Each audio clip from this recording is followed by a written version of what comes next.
আজকের রেসিপি গাজরের পায়েস রান্না করছি তোমাদের জন্য আমার এই ছোট্ট মাটির ছোট্ট রান্নাঘরে ছোট ছোট হাঁড়ি পাতিলে গাজরের পায়েস ভীষণ মজাদার এবং হেলদি একটি রেসিপি।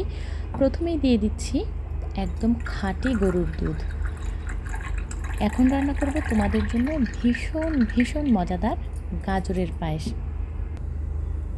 এবার দিয়ে দিচ্ছি গাজর কুচি। আমি আগেই গাজর ধুয়ে খুব ভালো করে কুচি করে এনে এখানে রেখে দিয়েছিলাম।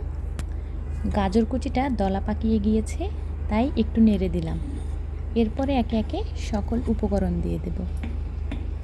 এবার দিয়ে দেব এলাচ। দেখতে পাচ্ছ এখানে একটা এলাচ আছে, দিয়ে দিলাম একটা এলাচ। এরপর দিয়ে দিচ্ছি স্বাদ মতো চিনি। তোমরা যে যতটুকু পরিমাণের মিষ্টি খেতে পছন্দ করো তোমরা তোমাদের স্বাদ অনুযায়ী চিনিটা ব্যবহার করবে। দিয়ে দিলাম পরিমাণ মতো চিনি। এবার একটু নেড়ে দিচ্ছি, চিনিটা যেন খুব দ্রুত গলে যায়। গাজরের পায়েস ভীষণ হেলদি একটি রেসিপি এবং গাজরে প্রচুর পরিমাণের পুষ্টি গুণাগুণ আছে, তোমরা খুব ভালো করেই জানো। বারবার নেড়ে দিচ্ছি, দুধ একদম উঠলে উঠেছে, পড়ে না যায় এর জন্য একটু পরপরই নেড়ে দিচ্ছি। এরপরে আমি গাজরের পায়েসের সাথে কিছু বাদাম কুচি দিয়ে দেব। দিয়ে দিচ্ছি সামান্য পরিমাণ বাদাম কুচি। খুব ভালো করে নেড়ে দিচ্ছি। গাজরটা কিন্তু সেদ্ধ হয়ে গিয়েছে। কিছুক্ষণের মধ্যেই আমাদের গাজরের পায়েস রান্না শেষ হয়ে যাবে। তোমরা দ্রুত চলে আসো গাজরের পায়েস খাওয়ার জন্য আমার এই ছোট্ট মাটির ছোট্ট রান্নাঘরে। তোমাদের সকলের আমন্ত্রণ।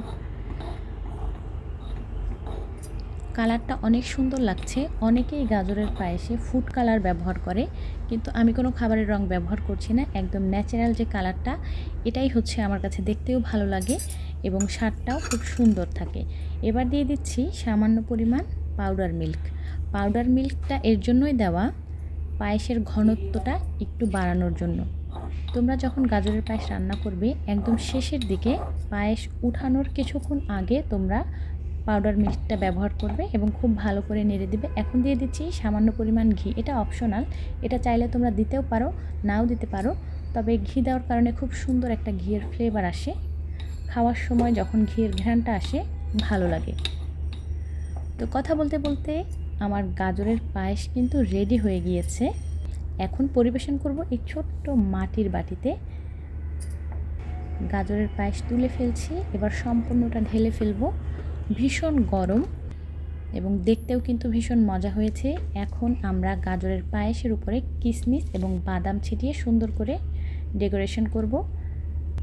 দেখতেই পাচ্ছ ভীষণ সুন্দর লাগছে দেখতে। আমি টেস্ট করে দেখেছি রান্নার ফাঁকে ফাঁকে, সব কিছুই ঠিকঠাক আছে, মজা হয়েছে অনেক।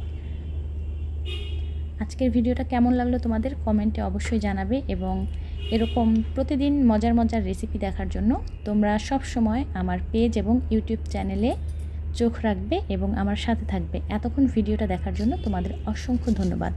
ভালো থাকবে সবাই। আল্লাহ হাফেজ এভরিওয়ান।